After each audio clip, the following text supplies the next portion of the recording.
ভারতের চিকেন নেকের পাশে অর্থাৎ চিকেন নেক এলাকায় তারা হেভি অস্ত্র শস্ত্র সহ সামরিক শক্তি বৃদ্ধি করছে। এখানে বলা হচ্ছে যে বাংলাদেশ চীন সফরকে কেন্দ্র করে অর্থাৎ বাংলাদেশ সরকার ডক্টর ইউনূস চীন সফরকে কেন্দ্র করে যে উত্তেজনা সৃষ্টি হয়েছে এর কারণেই তারা এখানে এই সামরিক শক্তি বৃদ্ধি করছে। অ্যাকচুয়ালি বাংলাদেশ এবং এক পাশে বাংলাদেশ অন্য পাশে নেপাল মাঝেই এই চিকেন নেক, অর্থাৎ ইন্ডিয়া খুব ভালো করেই জানে যে বাংলাদেশ কিংবা নেপালের পক্ষে এখানে সামরিক হস্তক্ষেপ করা সম্ভব নয়। তারপরেও কেন এখানে এই সামরিক শক্তি বৃদ্ধি করছে? সামরিক শক্তি বৃদ্ধি মানে অত্যাধুনিক অস্ত্র শস্ত্র সহ রাফেল বোমারু বিমান সহ অত্যাধিক অস্ত্র শস্ত্র সহ তারা ওইখানে অবস্থান করছে। এখন শুধুই কি তাদের নিরাপত্তার জন্য এটা হয়েছে?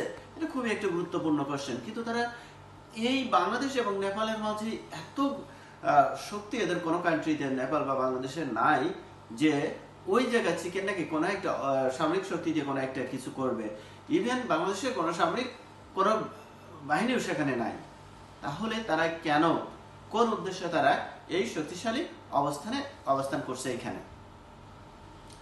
এই যে বাংলাদেশ সরকার পরিবর্তনের পর থেকেই বর্তমান সরকার প্রতিনিয়ত ইন্ডিয়া বিরোধী কথা বলছে, সেভেন সিস্টার্স নিয়ে বারবার হুমকি দিচ্ছে বাংলাদেশের মতো একটা কান্ট্রি।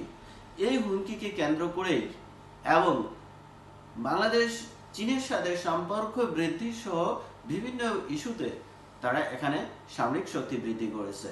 একটা কথা মনে রাখতে হবে যে আমাদের পশ্চিমা বিশ্ব উস্কানি দিয়ে ইউক্রেন যুদ্ধ শুরু করছে, কিন্তু যুদ্ধ শুরু করলে এখন পর্যন্ত যত ক্ষতি হবার ইউক্রেনেরই হয়েছে।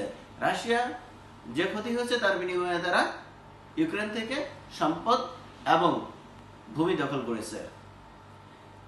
এবং আমেরিকা যে সাহায্য সহযোগিতা করছে ইউক্রেনকে তার বিনিময়ে তারা খনিজ সম্পদ নিচ্ছে বা চাচ্ছে, এরকম একটা চুক্তি হতে যাচ্ছে। সুতরাং যে যা ইনভেস্ট করছে তার ব্যাক ফিরে পাচ্ছে, কিন্তু মূল ক্ষতিটা হয়েছে ইউক্রেনের, যার ব্যাক পাওয়ার কোনো সুযোগ নেই, শুধু চারিদিকে চলে যাচ্ছে। ঠিক একইভাবে যদি কারো উস্কানি দেয়, ইন্ডিয়ার সাথে আমাদের কোনো বৈরী সম্পর্ক হয় বা ইন্ডিয়া যদি কোনো কিছু করে বা তাদের চিকেন নেকটাকে যদি ওই জায়গাটা যদি আরেকটু বৃদ্ধিও করে নেয়, বাংলাদেশের পক্ষে ওইটা ঠেকানোর কোনো সুযোগ নাই। হয়তো দেন দরবার চলবে, আলাপ আলোচনা চলবে, বাট এইটুকু আমাদের এতটুকু ক্ষমতা নাই যে তারা একটা কিছু করলে আমরা তার প্রতিঘাত করতে পারবো। সুতরাং আমাদের জাতীয় এবং আন্তর্জাতিক রাজনীতিতে এমনভাবে চলা উচিত যাতে আমরা শান্তিতে থাকতে পারি। আমাদের মনে রাখতে হবে যে আমাদের পররাষ্ট্রনীতি সবার সাথে বন্ধুত্ব, কারোর সাথে বৈরিতা নয়। এটা হলো আমাদের পররাষ্ট্রনীতি। এই পররাষ্ট্রনীতি মেনটেন করে চলতে হবে, না হলে আমাদের আগামী দিন খুব একটা সুখকর হবে না। আমাদেরকে মনে রাখতে হবে ইন্ডিয়া আমাদের প্রতিবেশী দেশ এবং সর্ববৃহৎ শক্তিশালী একটা কান্ট্রির একটা হলো ইন্ডিয়া।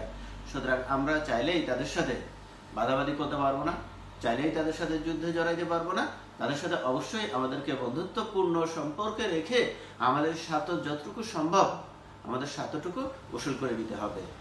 সবাই ভালো থাকুন, সুস্থ থাকুন, আল্লাহ হাফেজ।